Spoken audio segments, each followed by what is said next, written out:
আমরা সকলেই জানি আচার্য প্রফুল্লচন্দ্র রায়ের অধ্যয়ন ও জ্ঞান লাভ একটি অসামান্য প্রয়োজনীয় প্রবন্ধ। এই প্রবন্ধে প্রাবন্ধিক বিভিন্ন বিষয়ে অনেক রকমের তুলনা এবং বিভিন্ন স্বদেশী বিদেশি লেখকের নানান উক্তি, বই সম্পর্কে, ছাত্র সম্পর্কে নানান কথা বলেছেন। তো তারই কিছু অংশ। আমাদের দেশের কথা হচ্ছে, একে উসখুস, দুয়ে পাঠ, তিনে গন্ডগোল, চারে হাট।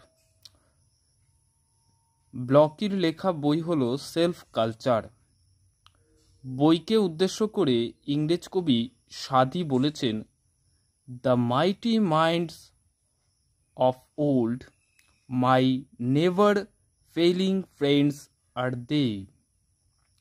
বায়রনের পদ্য থেকে এমারসন বলেছেন, he knew not what to say and so he swore.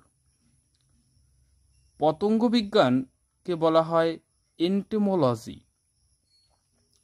পতঙ্গ সম্পর্কে ভারতের যে গভর্নর আলোচনা করেছেন তার নাম Lord Carmichael.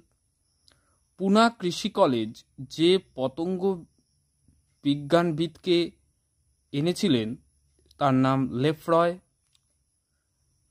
Guardian's are benefactors but sometime they act like the worst ম্যালফ্যাক্টরস।